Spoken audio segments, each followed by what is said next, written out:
Buenas tardes, Gisela. Eh, Ahí le comparto el Power, sí, de la clase de hoy. Hola, Eh, profe. Hola, ¿cómo estás? Bien, bien. Mm, La clase pasada, bueno, habíamos quedado en esto de manejo biológico, sí, que ya estábamos viendo todos los tipos de manejo que hay en el control de plagas y nos quedamos en este manejo. Vamos a terminar de ver esto. Lo único que nos va a quedar para para la semana que viene va a ser el control químico, ¿sí? Porque ese es mucho más extenso, porque tenemos que ver todos los tipos de fungicida, insecticida, herbicidas que actúan, la molécula que hace el efecto sobre el metabolismo de la planta, en el caso de los herbicidas, y en el sistema nervioso, en el caso de los insectos, ¿sí? Porque la mayoría de los insecticidas actúan a nivel nervioso, produciendo espasmos o convulsiones en los insectos y de esa manera los mata, digamos.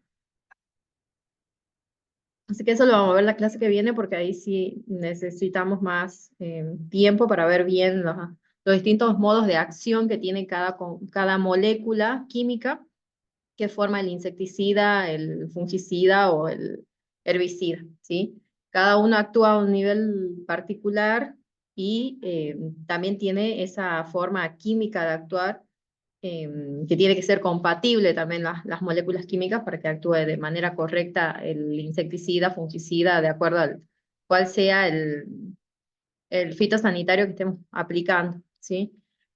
En el caso del manejo biológico nos habíamos quedado acá, bueno, la diferencia de un control natural y un control biológico, que el natural tenía que ver netamente con la interacción misma entre los distintos organismos que están en un medio ambiente, tanto factores bióticos como abióticos actúan entre sí, como ser la competencia, ya sea la competencia por determinados recursos, ¿sí? Sabemos que se generan competencias intras e interespecíficas, o sea, dentro de la misma especie o con otras especies. Los factores climáticos también van a influir en este control de la población de plagas. Las enfermedades naturales también que pueden surgir, que determinados insectos se pueden volver susceptibles a determinadas enfermedades, entonces eso también hace al control natural.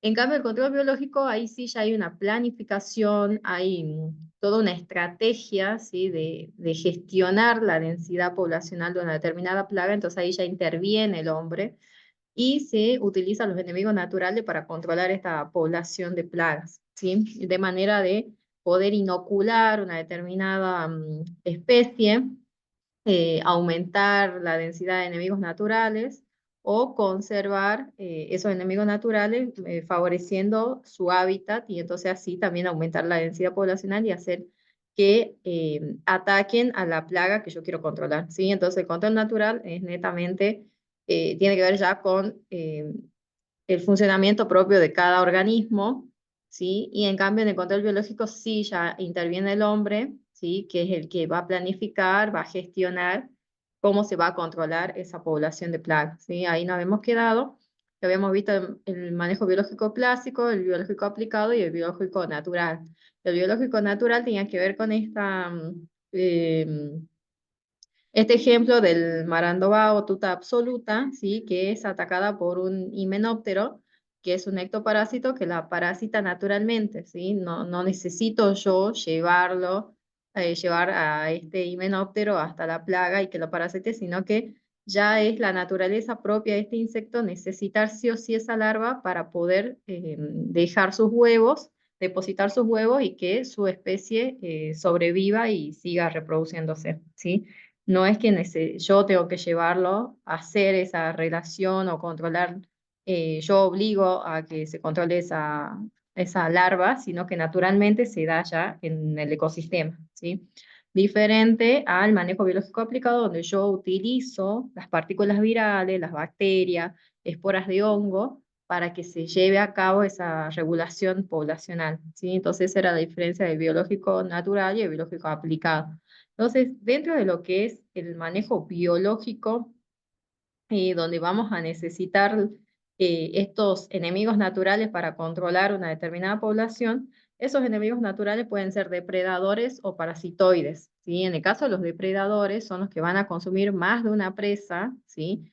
en estado adulto, o sea que en el estado adulto se alimenta, ¿sí? De la misma especie y son más generalistas, ¿sí? No son tan específicos en cuanto al insecto que va a consumir, sino que consume lo que encuentre. Y también son estos depredadores, obviamente, son de hábitos nocturnos o crepusculares, ¿sí? Ahí es donde más actúan. Y dentro de los depredadores tenemos los órdenes Coleóptera, Neuróptera, Hemíptera, ácaros, que son predadores de trips, ¿sí? Esto ya lo habíamos visto, los coleópteros depredadores y los hemípteros también depredadores, y el Neuróptera, que tenemos la crisopa, que también yo le había dicho que era un depredador, ¿sí? Después tenemos los parasitoides, que son larvas que se van a alimentar de un hospedero, ¿sí? Necesitan, solamente esas larvas se van a alimentar de un hospedero, diferente al depredador que tiene muchas presas, ¿sí? Entonces, la etapa de vida inmadura es el estado larval y esa etapa es la que va a desarrollar sobre el hospedero, ¿sí? Ya la etapa adulta se va a otro lado, ¿bien? Entonces, su estadio larval lo pasa en el hospedero, ¿sí? Diferente al depredador que estado juvenil o adulto son predadores, ¿sí? Entonces consumen un solo individuo en su vida, diferente al depredador que puede consumir muchos insectos para poder seguir alimentándose. Entonces, los parasitoides sí tienen alta especificidad porque atacan a un determinado insecto de una determinada especie y género, ¿sí? No es como el depredador que consume lo que encuentra. Y solo las hembras, ¿sí? Van a parasitar al hospedero. ¿Por qué? Porque es el que tiene el oviducto, que es el que introduce en la larva para depositar los huevos, ¿sí? Y son de menor tamaño que su hospedero, ¿sí? Siempre el parasitoide va a ser mucho más pequeño que el hospedero, ¿sí?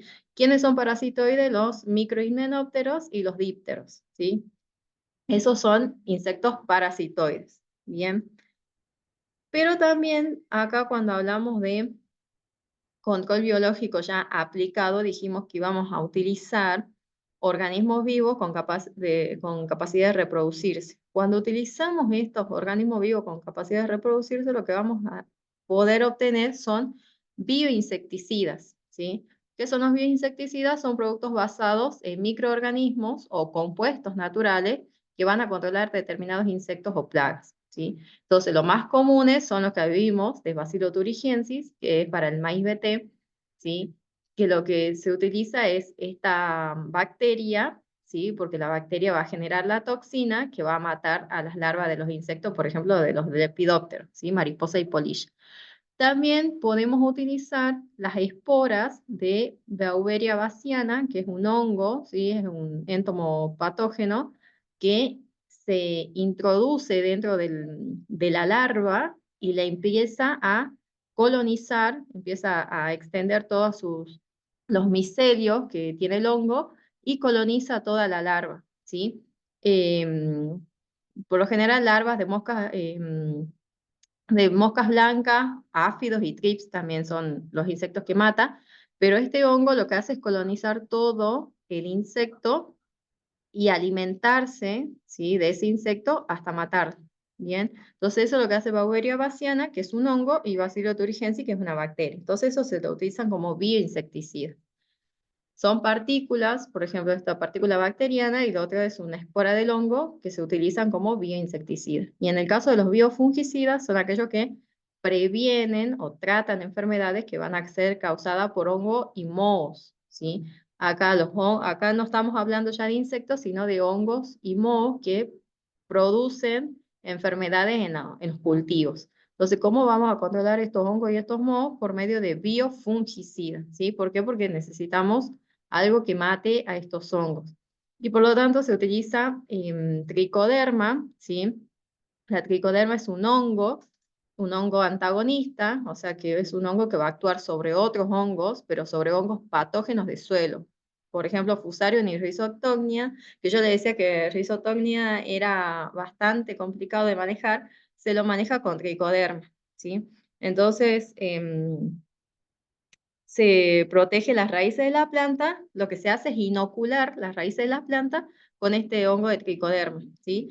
Entonces se coloca una determinada concentración del hongo tricoderma en una solución acuosa, se la sumerge a las raíces en esa solución y luego se hace el trasplante de esas plantas, ¿sí? Por ejemplo, se aplicaba en la UNSA, habían hecho un ensayo de aplicación de tricoderma en frutilla.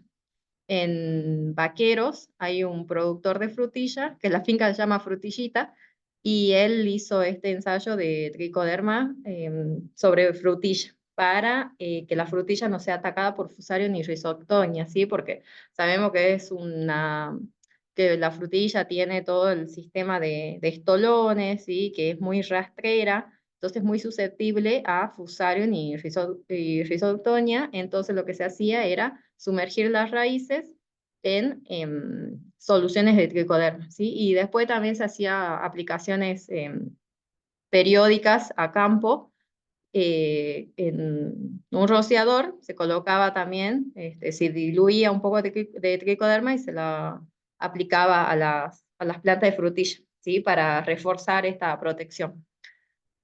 Porque el tricoderma es bastante antagonista, entonces donde está tricoderma no puede aparecer otro hongo, ¿sí? Porque tricoderma libera sustancias químicas que no permiten que otro hongo ingrese a su zona, digamos, ¿sí? Entonces como que va limitando el crecimiento y donde está tricoderma no puede proliferar otro patógeno, en este caso otro hongo, ¿sí? Entonces por eso es bastante utilizado tricoderma para estos hongos de suelo que son muy comunes de encontrarlo y difícil de controlar. También se usan bacterias como Pseudomonas fluorescens, ¿sí? Que es una bacteria que inhibe el crecimiento de hongos fitopatógenos, ¿sí? Porque también tiene un mecanismo que sintetiza eh, compuestos químicos que también limita el crecimiento de otros patógenos y además hace que la planta active su mecanismo de defensa natural. Entonces, Pseudomonas, además de atacar o de inhibir el crecimiento de otros hongos fitopatógenos, hace que la planta se defienda, ¿sí? Entonces, activa todos los mecanismos de defensas químicos que tiene ya la propia planta naturalmente. Y los bionematicidas, bueno, son compuestos, ¿sí? Que van a actuar sobre los nemátodos, ¿sí? Que los nemátodos son similares a unos gusanos, pero muy chiquititos y que atacan a las raíces, ¿sí? Y después también tenemos lo que es un hongo que es Phaseolomyces, que lo que hace es parasitar huevos y larvas de nemátodos, ¿sí? Entonces, este es muy importante también utilizarlo porque los nemátodos también son difíciles de controlar, ya que una vez que atacaron a las raíces, forman una estructura que se llama quiste, dentro del cual se alojan, y es difícil que le llegue algún producto químico en el interior porque ese quiste es su estructura protectora. Entonces, es difícil de controlar ya cuando forma el quiste, ¿sí? Entonces, por eso estos hongos que van a parasitar a los huevos y a las larvas de los nematodos es muy importante también utilizar, ¿sí?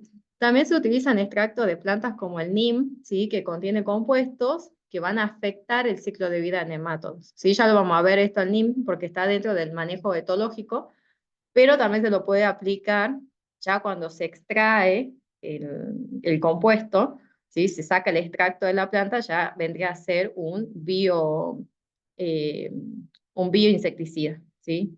Cuando usamos la planta, es un controlador biológico, cuando ya sacamos el extracto, ya es un bioinsecticida. Después también tenemos bioacaricidas, que obviamente para controlar ácaros, ¿sí?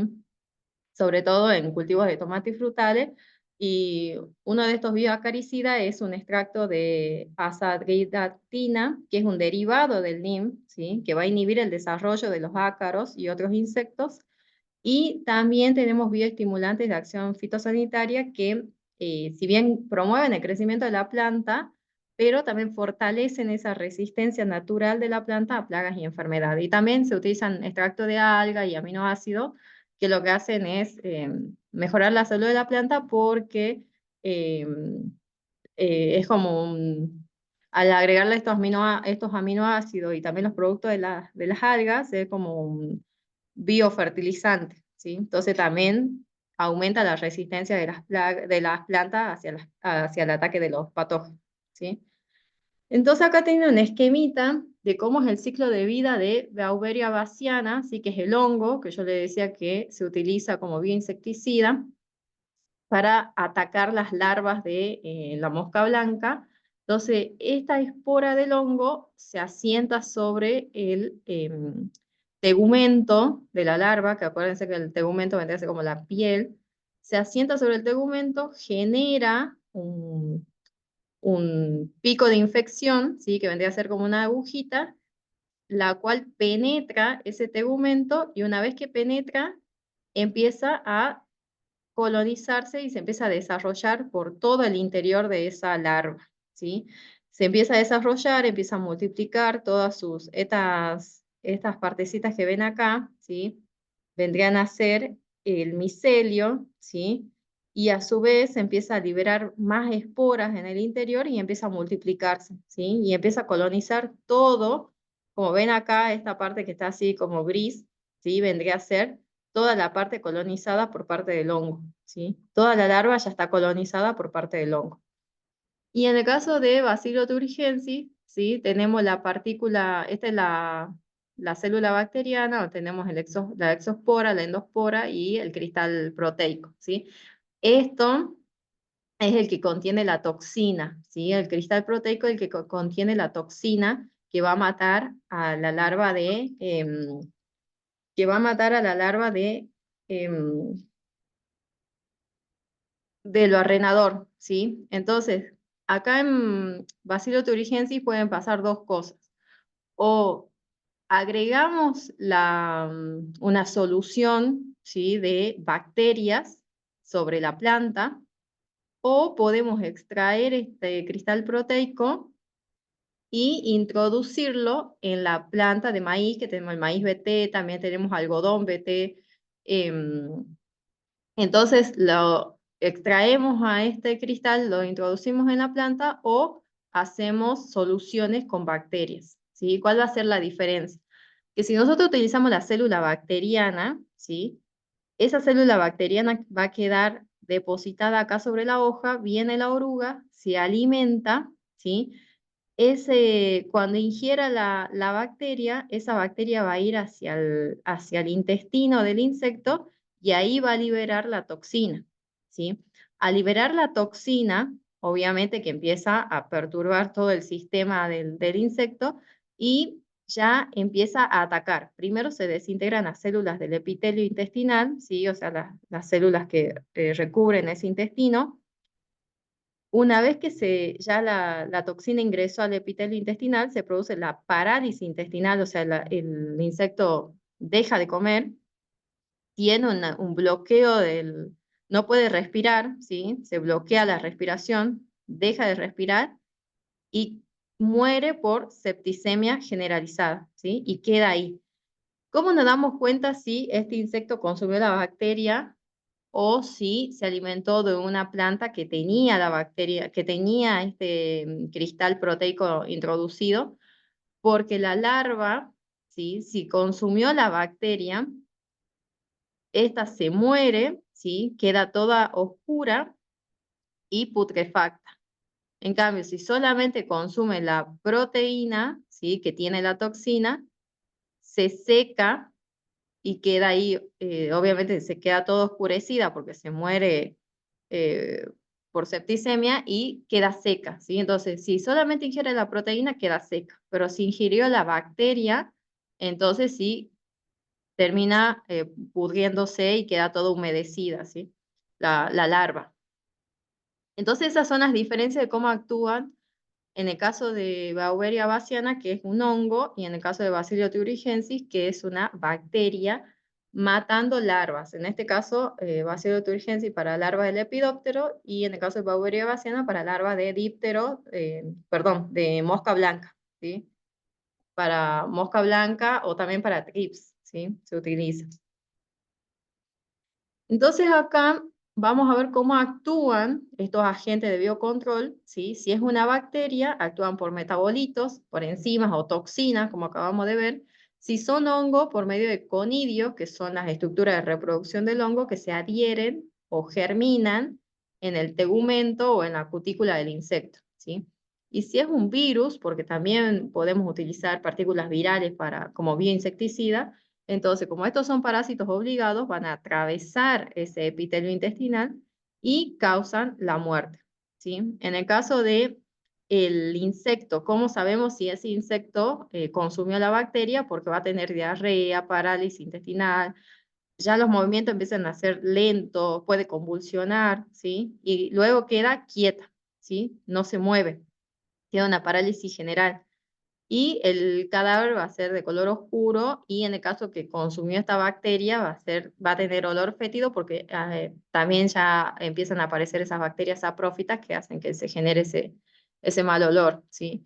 En el caso de los hongos, ¿sí? El insecto va a dejar de alimentarse, ¿sí? Empieza a disminuir el movimiento también y el carácter del insecto se momifica, ¿sí? O sea que vamos a ver una larva totalmente momificada y dura, ¿sí? Y vamos a ver las esporas del hongo en toda la superficie de la larva, ¿sí? Queda ahí los hongos esporulados sobre la superficie de la larva. En el caso que haya consumido un virus, las larvas empiezan a tener también movimientos más lentos, ya no comen, ¿sí? Dejan de comer y vamos a ver que las larvas van a tener un color blanco, ¿sí? Las larvas son de color blanco cuando son afectadas por virus, ¿sí? En el caso de bacteria utilizamos Bacillus thuringiensis, en caso de hongo, hongos del género Deuteromycetes, ¿sí? Y en el caso de virus, del género Baculovirus, hay un virus que se llama núcleo poliedrovirus, que es el más usado para también atacar larvas de lepidópteros, ¿sí?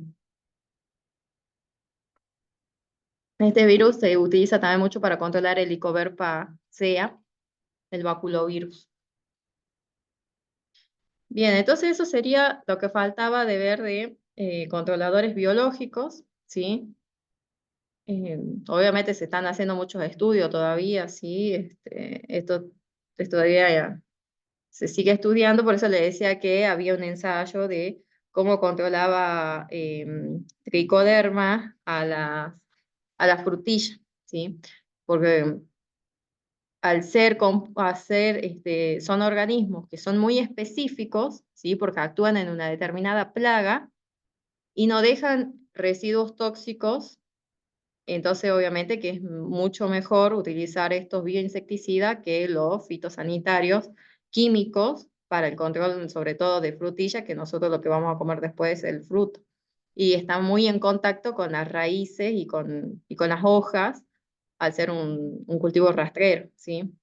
Entonces por eso se sugirió utilizar estos compuestos para reducir el uso de los químicos. Bien, entonces, en cuanto ahora en el control genético, que sí que ya habíamos visto un poco también en genética, nosotros sabemos que podemos controlar los genes, ¿sí? Entonces, ¿cómo vamos a hacer acá para controlar los genes? El control de genes puede ser de dos formas, ¿sí? Puede ser en dos direcciones. O controlamos los genes de la plaga o controlamos los genes de la planta, ¿sí? En el caso de controlar los genes de la plaga, ¿sí? Lo que nosotros queremos hacer es inducir características indeseables en estos individuos plagas, ¿sí?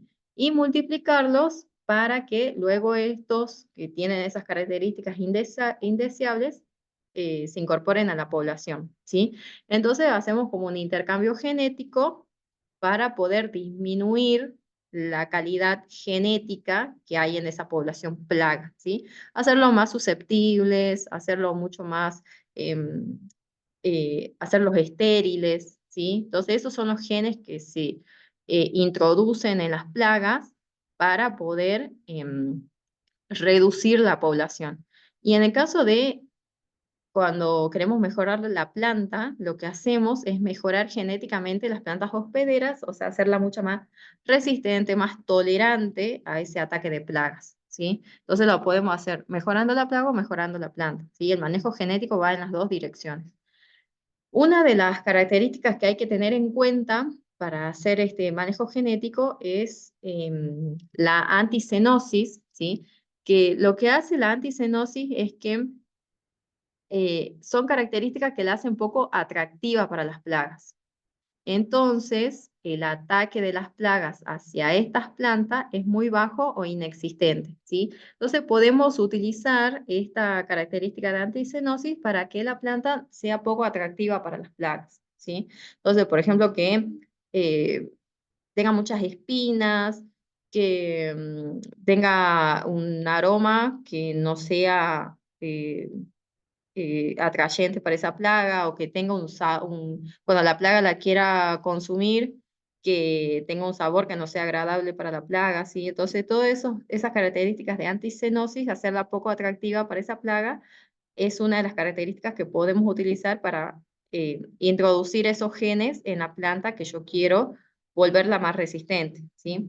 Después también tenemos lo que es la antibiosis, que son efectos fisiológicos adversos, temporales o permanentes, ¿sí? Pueden ser cualquiera de las dos cosas, temporal o permanente, que resultan de la ingestión de una planta por el insecto, ¿sí? Por ejemplo, la liberación de proteasas que hacen que el insecto le dificulte la alimentación de esa planta, ¿sí? Entonces, la digestión por parte del insecto, ¿sí? Cuando el insecto ingiere ese tejido vegetal, se le va a complicar para digerirlo. Entonces, esto vendría a ser importante también para utilizar estos genes y hacer más resistente a esa planta. Y la tolerancia, que hace que la planta pueda soportar el ataque de la plaga, ¿sí? Y de manera que no sea tan afectada por el daño. Bien, entonces estas características se tienen en cuenta a la hora de hacer un mejoramiento genético en la planta que yo quiero aumentarle la resistencia. Ahora, en cuanto al mejoramiento genético del insecto, plaga, lo que se hace es la técnica del insecto estéril o la técnica del macho estéril, ¿sí? Cualquiera de las dos cosas se conoce. Entonces, en el caso de la técnica del insecto estéril, ¿sí? Se utiliza mucho en lo que es la mosca de la fruta, ¿sí? Acá en lo que es Cafayate hay mucho problema de la mosca de la fruta para vid. Entonces se aplicó, el INTA aplicó esta técnica del macho estéril y liberaron moscas, ¿sí? Para que reduzcan la población de estas moscas y la vid no sea atacada por la mosca de la fruta, ¿sí?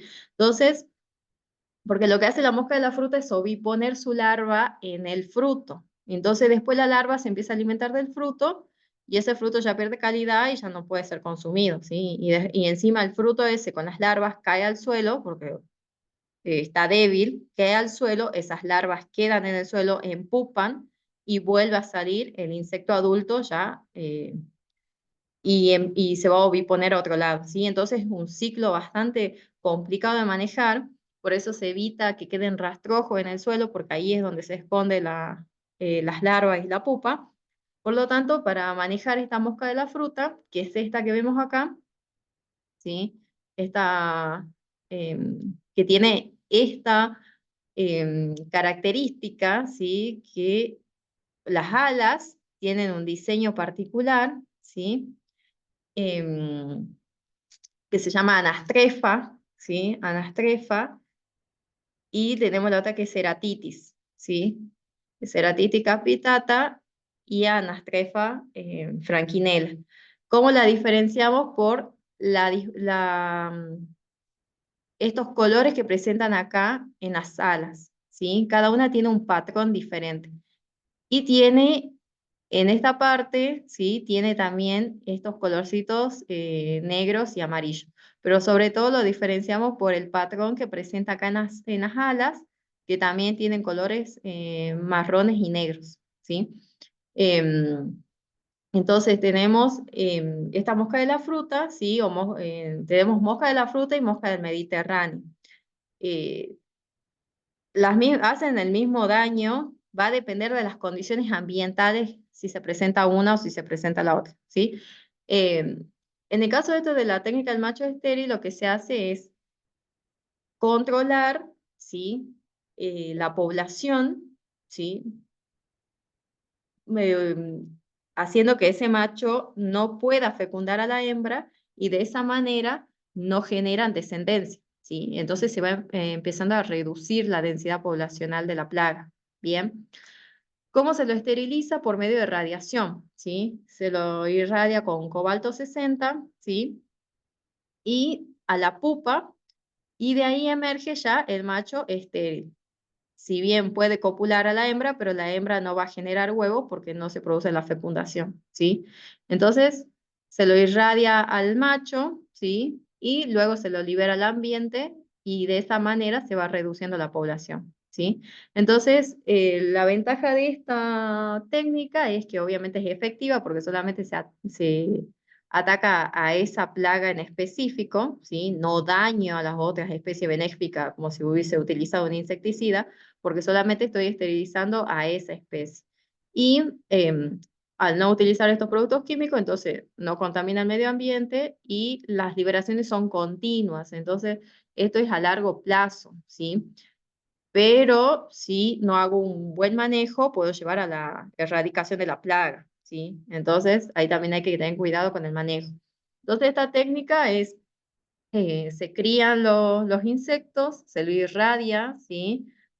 Con radiaciones electromagnéticas y de esa manera el macho queda estéril y luego se lo libera al ambiente para que eh, empiece a reducir la densidad poblacional en este caso, de la mosca de la fruta, ¿sí?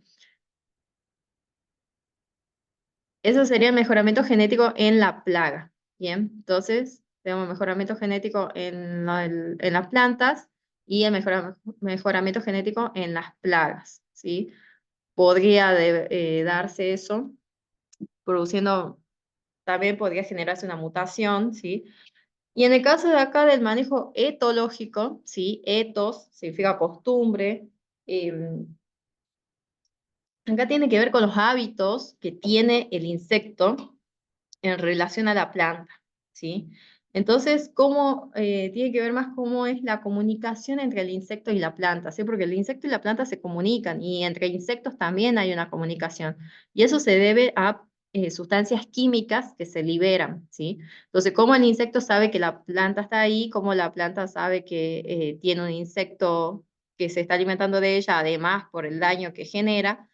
¿Cómo hace una especie para encontrarse y reproducirse? ¿Sí? Todo eso es por medio de una interacción por compuestos químicos, ¿sí? Que se utilizan para realizar esta comunicación. Por ejemplo, ¿sí? Lo que se utiliza mucho para el control de lo que es coleópteros, ortópteros y nemátodos es la planta de Nim, ¿sí? La planta de Nim, que es parecida a Amelia Cedarach, que es el paraíso, sí, es parecida, por ejemplo, ahí tienen las hojitas, vean las hojas, sí, es bastante parecida al paraíso, y esos son los frutitos, ¿ven?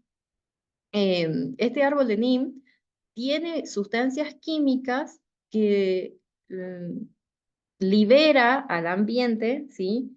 Y se vio que actuaba como un repelente, ¿sí? Y encima las hojas no eran consumidas por los insectos, sobre todo por las hormigas, ¿sí? Entonces se observó que las hormigas no lo consumían y que ni siquiera estaban cerca de este árbol de Nim.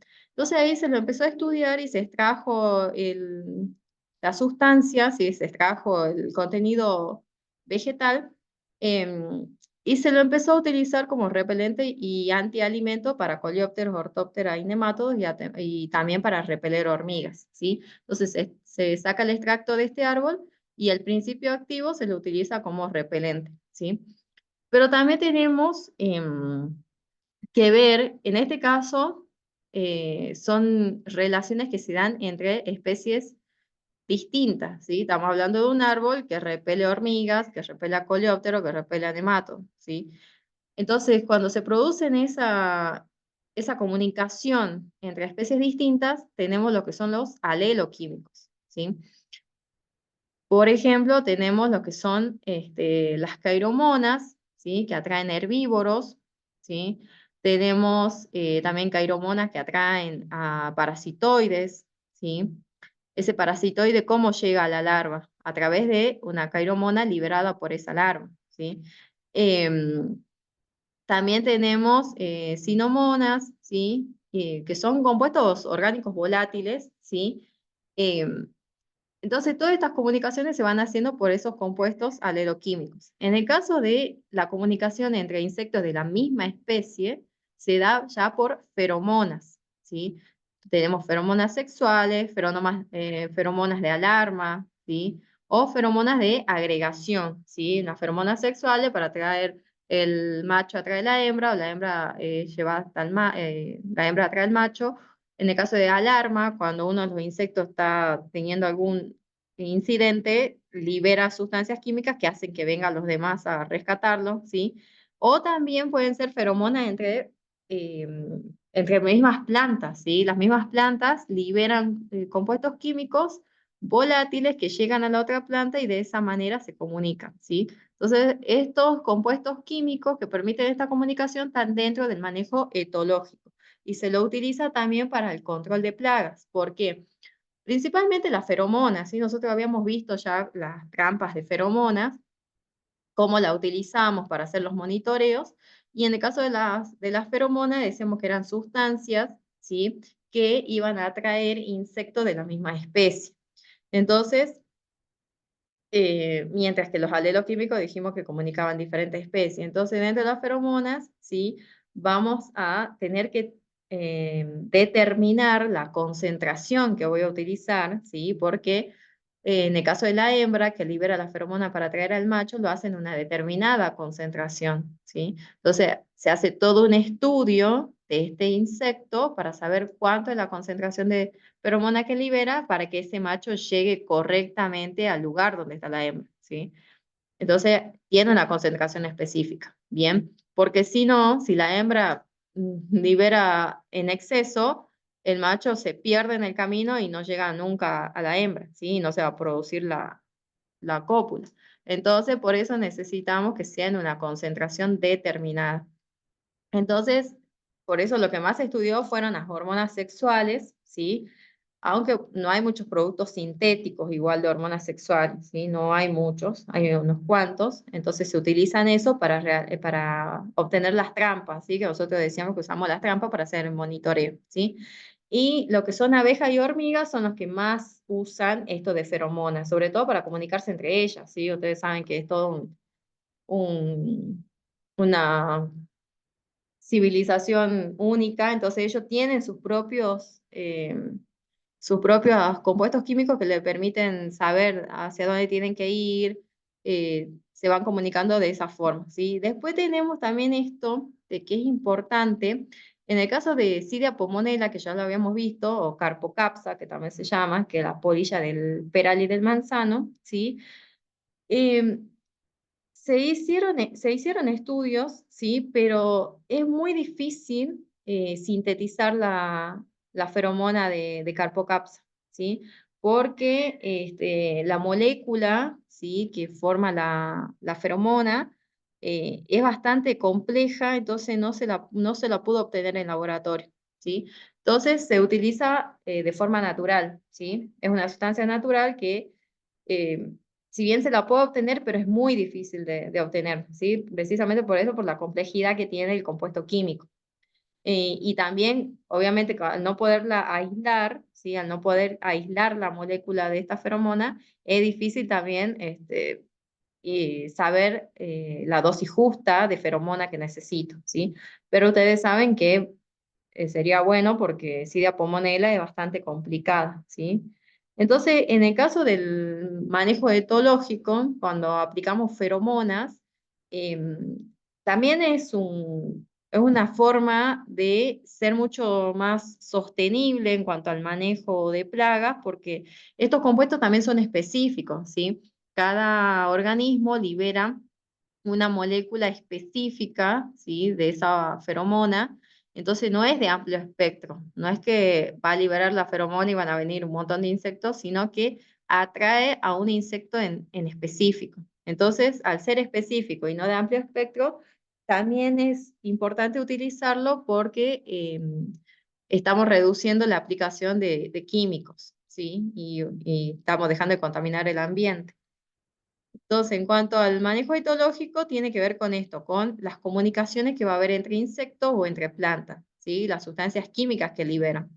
Entonces, esto también se utiliza como manejo porque podemos utilizar estas características, ¿sí? Y atraer determinados insectos o repeler a determinados insectos, depende del manejo que yo esté haciendo en el campo, ¿sí? Pero habíamos visto que el más utilizado era esto de la feromona para el caso de los monitoreos, ¿sí? Y del el uso de las trampas. Y después también tenemos lo que es el manejo legal, ¿sí? Acá lo que es el manejo legal, no sé, debe ser que ya vieron algo también con la profe de gestión. No sé si vieron algunas reglamentaciones con la profe de gestión. Pero bueno, vamos a ver algunas reglamentaciones y no todas, porque bueno, eso seguro que lo ven con ella. En cuanto al manejo legal, lo que esta técnica se aplica más que nada porque son disposiciones, ¿sí? Son disposiciones obligatorias, ¿sí? Que las impone el gobierno, ¿sí? El gobierno de cada país, ¿sí? Ah, bien. Bueno, entonces sería un repasito, digamos, de lo que vieron en gestión. Entonces, son imposiciones obligatorias que la da el gobierno, ¿sí? Con el objeto de impedir que ingresen plagas o enfermedades, ¿sí? O sea, que ingresen determinados insectos o determinados hongos, virus, bacterias a un lugar o a un país, ¿sí? Entonces, de esa manera se impide o se retarda la propagación, ¿sí? Porque las pandemias, las epidemias se dieron precisamente por esto de no poner trabas ni regulaciones a determinados productos que llevaban implícitamente el patógeno ahí escondido, digamos. Entonces, es importante estas reglamentaciones, ¿sí? Entonces, de esa manera impedimos que se propague y disperse por todo el país, ¿sí? Em, entonces, esa sería la definición del manejo legal, ¿sí? Necesitamos reglamentaciones. Pero también, no solamente se regula la entrada del patógeno a ese país, sino que también se regula la comercialización y el uso de pesticidas, ¿sí? Entonces, dentro de lo que es manejo legal, no solamente el ingreso de la plaga o del patógeno, sino también la comercialización y el uso de los pesticidas, ¿sí? Por lo tanto, el país tiene que controlar, el gobierno debe controlar todo, ¿sí? No solamente la plaga, sino también cómo se va a manejar esa plaga, ¿sí? Entonces, en cuanto al control de plagas, de acá del manejo legal, tiene que ver con lo que viene afuera del país, ¿sí? Pero también con lo que está dentro del país. Por eso nosotros tenemos diferentes reglamentaciones sobre qué es lo que va a ingresar a nuestro país, qué medidas tienen que tener, ¿sí? Cuáles son las plagas que pueden ingresar, cuáles no. Y dentro de nuestro país también tenemos reglamentaciones de cómo va a salir ese producto, cómo se va a exportar ese producto, ¿sí? Porque los mercados ponen sus reglamentaciones también, ¿sí? Entonces, lo que se hace, ¿sí? Principalmente el encargado de estas reglamentaciones es SENASA, ¿sí? SENASA se encarga de todo lo que es el manejo legal, ¿sí? Y obviamente que SENASA depende del Ministerio de Agricultura. Entonces, pero SENASA es el que habilita, ¿sí? Todo el transporte de, eh, de productos, ya sea de origen vegetal o animal, y también regula lo que es el uso de los pesticidas, ¿sí? Entonces, lo que se hace cuando ingresa un producto al país, se lo coloca en cuarentena, ¿sí? Se lo coloca en cuarentena porque, o sea, obviamente son 40 días donde se lo dispone en diferentes condiciones ambientales. Porque, como sabemos, puede venir un hongo, una bacteria, un virus en ese producto y nosotros no lo vamos a ver a simple vista. Entonces tenemos que forzar dándole las condiciones ambientales, alta humedad y temperatura, para que ese hongo, bacteria o virus se manifieste. Si en esos 40 días no hay manifestación de nada, es porque el producto está libre de cualquier patógeno. Ahora, si en esos 40 días se produjo la manifestación de algún síntoma, eso se da de baja y no entra al país, ¿sí? Entonces es importante esto de la cuarentena porque es de esa manera se puede estudiar si presenta o no presenta patógenos, ¿sí? Y evitar el ingreso de ese patógeno a nuestro país y que se desencadene todo una propagación de esa enfermedad, ¿sí? Entonces, el Estado es responsable de controlar el ingreso de estos productos o el egreso también de determinados productos, pero lo hace a través del SENASA, ¿sí? Entonces, el SENASA tiene determinados inspectores que controlan se controla el tabaco, se controla el cítrico, ¿sí? Todos tienen inspectores, ¿sí? Pero eso responde al Ministerio de Agricultura, Ganadería y Pesca de la Nación, ¿sí? Em, por lo tanto, este control, ¿sí? Que se hace dentro del país, ¿sí? Que se hace dentro del país, se lo hace por medio de barreras provinciales, barreras fitosanitarias provinciales, ¿sí? Nosotros sabemos que hay varias barreras fitosanitarias que tenemos acá en Yuto, después en los Naranjos también hay otros, ¿sí? Pero sobre todo en Mendoza y San Juan hay una barrera muy importante que es para frenar a la obesia botana, que la obesia botana es la polilla de la vid, ¿sí? Que es un lepidóptero bastante complicado, que también diezma toda la producción, entonces está prohibido el ingreso de determinados frutales a esta zona precisamente para controlar y para frenar el ingreso de esta plaga que es la obesia botana, ¿sí? Que es un lepidóptero, ¿sí? Entonces ahí en Mendoza y San Juan es bastante riguroso el control porque al ser ellos los exportadores de vid, necesitan que se mantenga y se controle la propagación de esa plaga, ¿sí? Entonces, dentro de lo que es acá las medidas, ¿sí? Como le dije, una de las medidas que aplica SENASA es la cuarentena, ¿sí? Entonces, la cuarentena lo que hace es evitar la introducción de plagas de enfermedades peligrosas que no existen en nuestro país o que están poco difundidas, ¿sí? Entonces, evitamos la propagación dentro del país, ¿sí? Em, entonces, hay un listado, ¿sí? Hay un listado también de enfermedades, ¿sí? Y en el caso de los tipos de cuarentena, podemos tener cuarentenas externas o cuarentenas internas, ¿sí? La externa es la que evita el ingreso al país de las plagas y enfermedades peligrosas que no existen o que están poco difundidas, y la externa, ¿sí? Puede ser absoluta o parcial, ¿sí?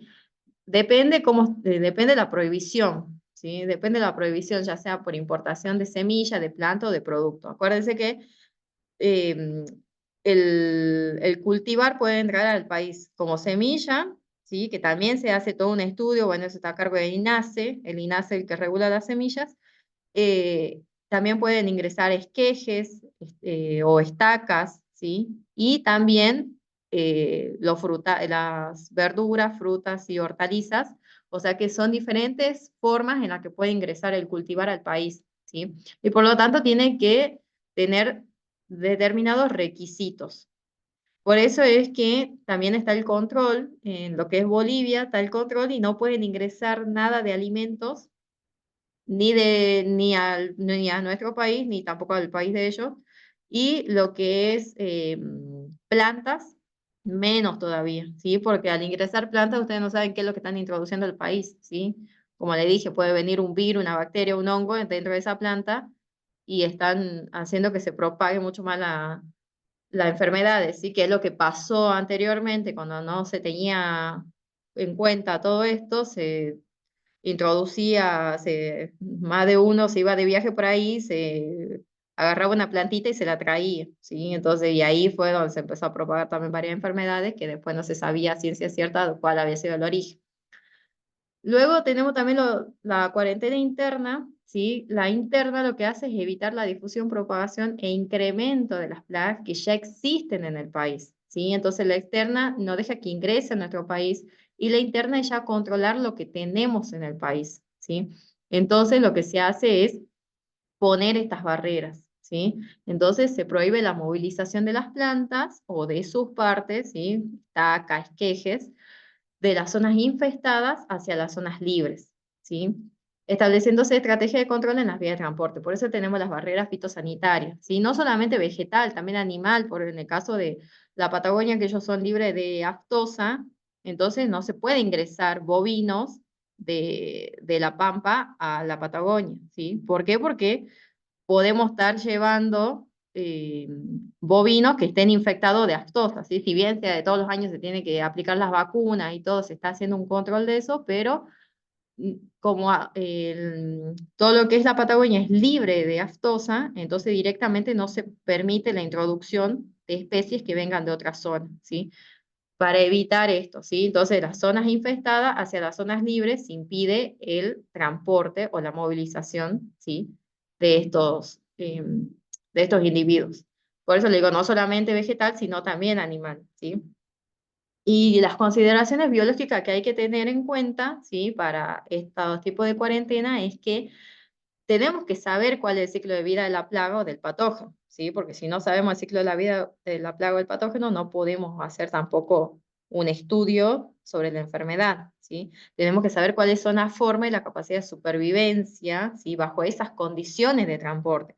Porque, por ejemplo, en el caso de, del cítrico, ¿sí? Nosotros lo que hacíamos era controlar enfermedades cuarentenarias, que son las enfermedades cuarentenarias, son aquellas que están reguladas y están bajo esta ley de exportación, ¿sí? Que los mercados internacionales, sobre todo el europeo, impide que a Europa ingresen frutales, o en este caso cítricos, que tengan cancrosis, que tengan virosis, que tengan mancha negra o que tengan leprosis, ¿sí? Entonces, esas cuatro eran enfermedades cuarentenarias que estaban eh, prohibidas por el mercado europeo, ¿sí? Y obviamente que el mercado de Estados Unidos, el ruso y el italiano también, bueno, el ruso tenían también las mismas restricciones, ¿sí? Solamente que los europeos son mucho más estrictos y entonces eso sí, tenías que cumplirlo a rajatabla, entonces se hacía toda una trazabilidad desde que se implantaba desde que venía la plántula desde el invernadero hasta que se la implantaba en el lote, se hacía todo el seguimiento para poder saber de dónde vino esa planta, cuáles fueron los padres, cuáles serían las posibles enfermedades que podría llegar a tener, hasta que esa fruta, en el caso de la naranja, se iba en el camión que le iba a llevar al puerto, ¿sí? Se hacía todo el estudio de trazabilidad y se analizaba las posibles enfermedades que tenía. Entonces, cuando llegaba el empaque, tenían que analizar si tenían cancrosis, si tenían mancha negra, sí que eran las dos más importantes que había en ese momento, leprosis y virosis no había tanto. Eh, Más que nada era mancha negra y cancrosis debido a las condiciones ambientales de alta temperatura y húmeda, es lo que más prolifera, ¿sí? La cancrosis es producida por una bacteria y la mancha negra por un hongo, ¿sí? Entonces, ¿qué pasaba? Si bien la fruta llegaba al empaque y uno la veía y no se notaba, ¿sí? Ningún síntoma, pero al pasar los días, ¿sí? Se iba empezando a ver unas pequeñas manchitas. Y al pasar más los días todavía, recién iba apareciendo los síntomas. Entonces, eso también es importante, por eso es importante conocer el ciclo de vida de la plaga, ¿sí? Cuánto demora, ¿sí? Entre germinar esa espora del hongo, ¿sí? O en reproducirse esa bacteria, ¿sí? La capacidad de supervivencia, ¿sí? Porque hay hongos que forman estructuras de resistencia, ¿sí? Que se llaman esclerosios, y esa estructura de resistencia le permite sobrevivir a altas temperaturas, ¿sí? O sea que por más que le apliquemos calor, ese hongo no se va a morir. Entonces eso también hay que saber cuál es la capacidad de supervivencia que tiene ese patógeno, el rango de hospedero, ¿sí? Porque como le dije, si bien el cultivo principal puede ser el cítrico, pero si no está el cítrico, se va a otra planta, ¿sí? Y si esa planta estuvo en el campo, ahí seguro que estuvo escondido el patógeno, ¿sí? Los medios de propagación, si se propaga manualmente por medio de las podas, uno puede ir propagando también virus, bacterias o hongos, ¿sí? Si no se desinfecta correctamente las herramientas. Manualmente, uno a veces toca la hoja y después va y toca otra hoja y ahí también transmite patógenos, ¿sí? El viento también transmisor de patógenos, ¿sí? Entonces, ¿cuál es el medio de propagación de esa plaga? también es importante saberlo, ¿sí? Y obviamente los tratamientos, ¿sí? Si se hizo fumigaciones, si se hizo algún tratamiento de inmersión, ¿sí? De las semillas, ¿sí? Si se lo trató a ese cultivo contra esa plaga o contra ese patógeno, ¿sí? Y de dónde, y de dónde de dónde provenía también ese producto, ¿sí? Porque hay muchos productos que son importados. Entonces eso también hay que conocerlo porque todo eso hace a entender cómo fue el manejo y las reglamentaciones te piden eso, ¿sí? Las reglamentaciones, sobre todo las normativas internacionales, son muy exigentes en cuanto a la trazabilidad no solamente del cultivo, sino también de los productos químicos que vas a aplicar, ¿sí? No es aplicar cualquier cosa porque tiene que estar todo detallado en unas planillas que ellos te dan que después vos tenés que mandarlo para ver si ellos te habilitan o no el ingreso también del, de lo que estés mandando, ¿sí? Del cultivo que estés mandando. Entonces, para que esta cuarentena que vimos que era externa o interna sea factible, ¿sí? Tienen que existir barreras naturales, ¿sí?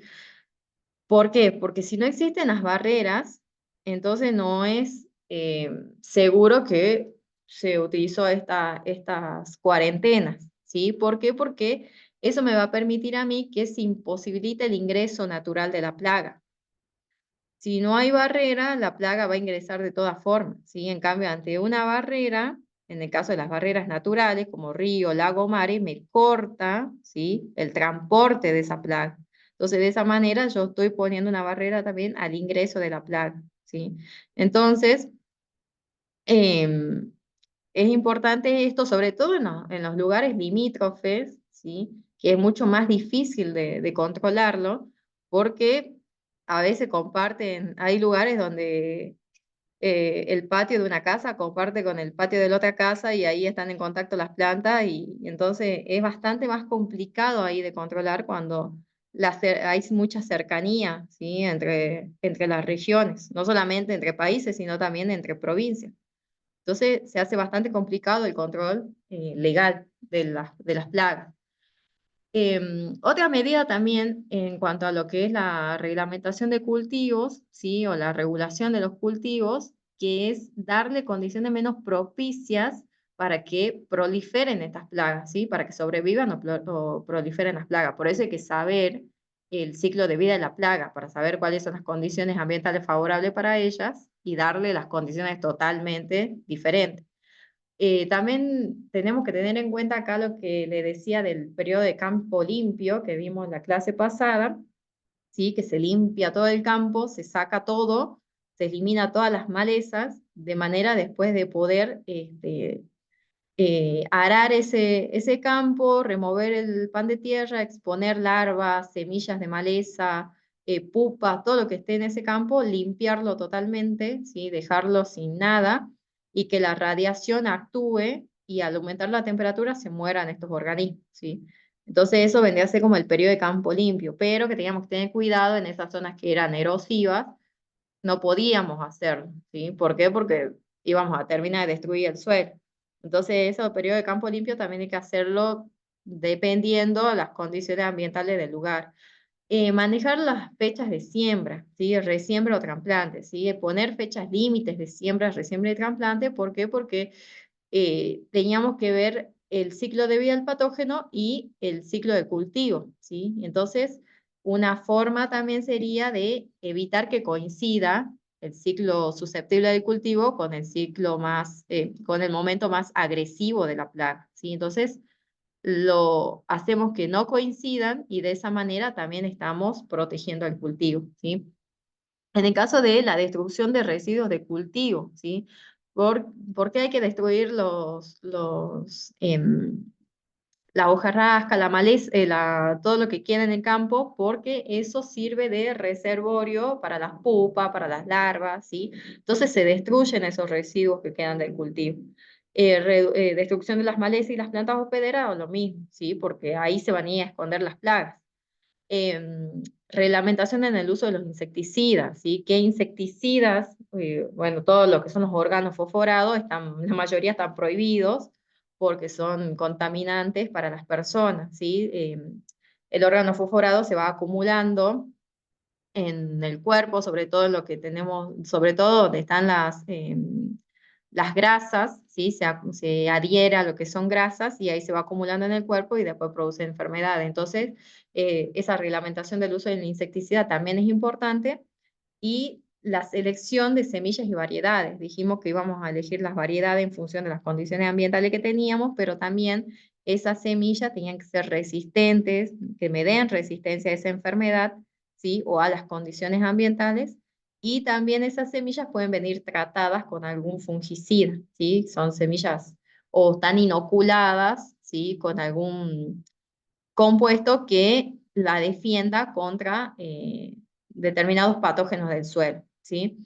Y siempre se hace un control fitosanitario obligatorio, ¿sí? Siempre hay que hacer un control, ir evaluando el campo, ver si no aparece alguna plaga que antes no estaba, ¿sí? Todo eso hay que anotar porque, eh, bueno, lo que pasó con la chicharrita, ¿sí? No se dio mucha importancia, empezaron a aparecer y cuando menos se dieron cuenta fue la explosión de la densidad demográfica de la chicharrita y ya no había vuelta atrás, ¿sí? Entonces siempre hay que analizar, ir haciendo monitoreos constantes, controlando, ¿sí? Las apariciones, el momento de aparición también de la plaga es importante saber en qué momento aparece, ¿sí? Porque como todos los campos tienen su micro, si bien están sujetos a las condiciones ambientales de la región, pero también tienen microclimas y eso también va a influir en la presencia o no de una determinada plaga, ¿sí? Entonces, el control fitosanitario es obligatorio y cuando hablamos de erradicación de plagas, solo va a ser factible cuando se trate de una nueva plaga cuya infestación es incipiente, ¿sí? O sea, cuando recién está apareciendo esa plaga, ahí yo puedo erradicarla, ¿sí? Pero cuando esa plaga ya es- está habituada a ese lugar, ya es más difícil hacer una erradicación, ¿sí? Entonces, en el caso de la reglamentación de los pesticidas, ¿sí? O plaguicidas, están reglamentados precisamente por su comercialización y la utilización, ¿sí? Sobre todo en un código internacional de conducta para la distribución y utilización de plaguicidas que está elaborado por la FAO desde 1986. Entonces, hay todo un protocolo de comercialización y utilización, ¿sí? La comercialización, que tiene que ver con la importación o exportación, o sea, venta y distribución de estos pesticidas, también están regulados, ¿sí? Cada país tiene su regulación, cómo se deben comercializar, ¿sí? Ustedes saben de que no se pueden fraccionar, ¿sí? Tiene que ser comercializado sí o sí en su envase original, ¿sí? Que muchas veces los productores hacen eso, compran eh, bidones y después se reparten mitad y mitad, ¿sí? Y ahí ya pueden producir la contaminación también del propio insecticida y bajarle la eficiencia. Entonces, o en el caso también del uso, ¿sí? Saber cómo vamos a preparar el caldo de cultivo, ¿sí? En cuanto a la utilización de los pesticidas, hay también reglamentaciones en el uso de pesticidas, ¿sí? ¿Cuáles son los compuestos que se pueden mezclar y cuáles no? Hay algunos que tienen incompatibilidad, ¿sí? Hay otros que son, si se los mezcla, son altamente tóxicos. Entonces también siempre hay que manejar la dosis, ¿sí? La dosis de aplicación, ¿sí? Tenemos la dosis de aplicación y la dosis de formulación. Nosotros tenemos que manejar la dosis de aplicación porque si nos pasamos de esa dosis, encima que estamos contaminando, estamos produciendo fitotoxicidad en el cultivo, ¿sí? O sea, el efecto contrario a lo que queremos. Entonces, siempre hay que calcular bien la dosis de aplicación para no pasarnos con la molécula y que dañemos el cultivo, ¿sí? Nosotros lo que queremos es matar la plaga, no el cultivo. Entonces, siempre hay que utilizar la dosis recomendada que cuando ustedes compran el producto viene en el marbete, ¿sí? Viene el marbete, viene la etiqueta en el envase, pero también le viene un librito donde ahí tiene toda la explicación de cómo se debe usar ese producto, ¿sí? Cuáles son las dosis, según el volumen de caldo, según lo que van a aplicar, si van a aplicar con mochilas, si van a aplicar con la pulverizadora, sí, depende, no es lo mismo, también las dosis varían, y el momento de aplicación, ¿sí? No se puede aplicar a cualquier hora, se aplican en un determinado momento, de manera que, porque no van a ir a aplicar a las 2, 4 de la tarde, también van a producir fitotoxicidad, ¿sí? Tenemos alta temperatura, eso aumenta la actividad de la molécula del compuesto y van a matar la planta, ¿sí? Entonces se aplican a la primera hora de la mañana o ya tarde-noche, de manera que baje la temperatura, no tenga altas temperaturas, pero también tengo que tener cuidado con los vientos, ¿sí? No se puede aplicar si hay mucho viento, porque va a generar deriva, van a mandar todo el producto al vecino. Entonces, todas esas consideraciones están reglamentadas, ¿sí?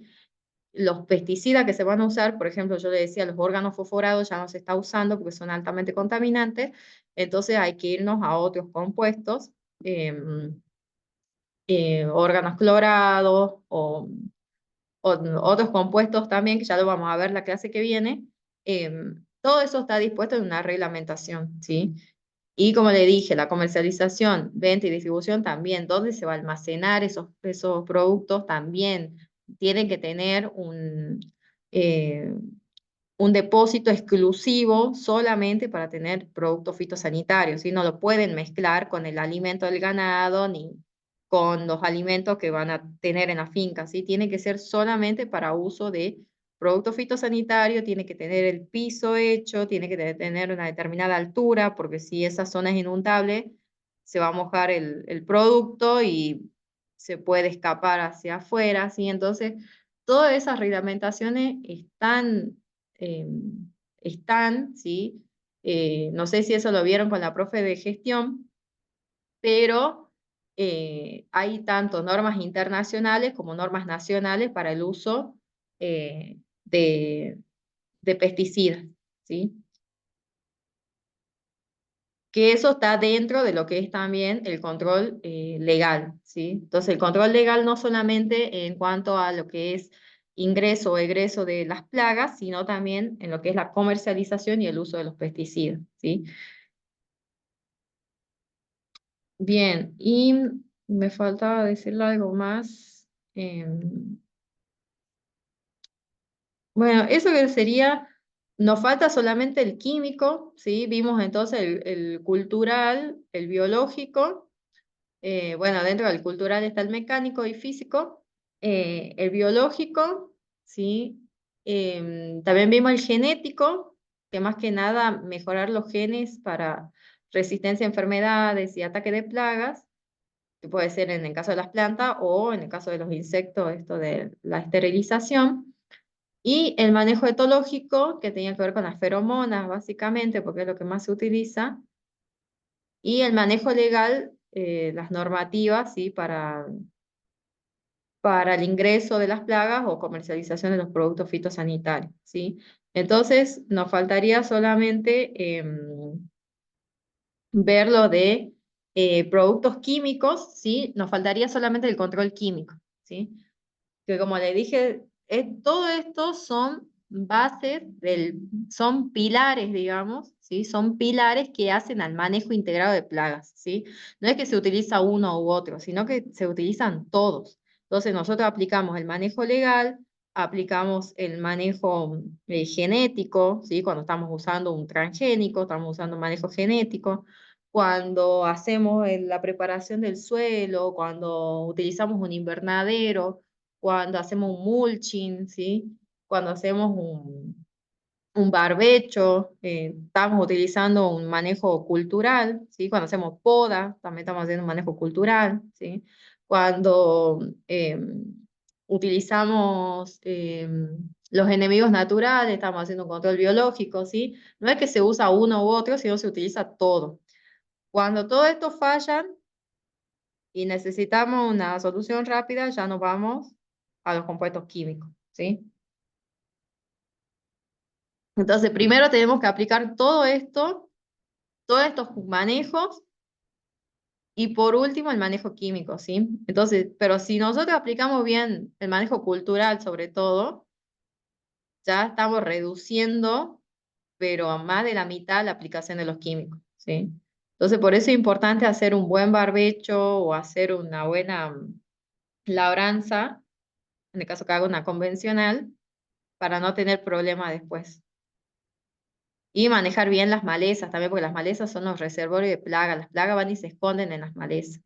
Entonces eso también hay que controlar mucho las malezas que vamos a tener, no solamente en nuestro campo, sino en el campo vecino también.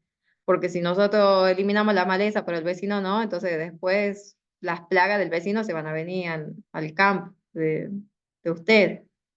Ese también es el otro problema. O en el caso que tienen urbanizaciones a la vuelta también, también tienen problemas ahí. Pero bueno, eh, mientras puedan reducir al máximo los problemas, ya lo otro sería reforzar los controles nada más. Así que no sé si tienen alguna consulta, chicos.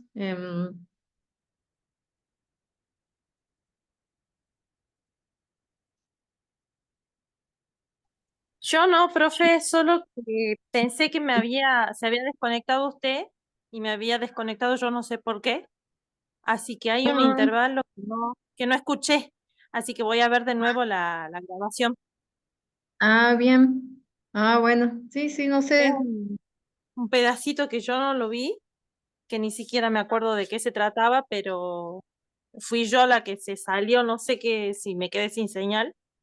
Claro. Así que en eso nada más me quedaría una duda de qué es lo que me perdí. Pero lo vuelvo a ver a Bien. la... Bueno. Bueno, bueno, Gisela.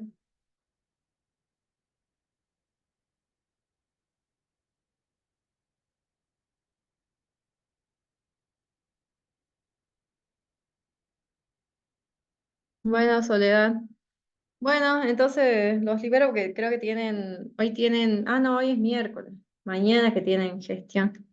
Bueno, pero eso vamos a ver hasta ahora, sí, porque el otro, el químico, ya lo vamos a ver la otra clase, así no se le hace mucho, ya con más detenimiento, porque eso lleva más explicación. Tenemos que ver los fungicidas, los insecticidas y los herbicidas, y el modo de acción de cada uno, ¿sí?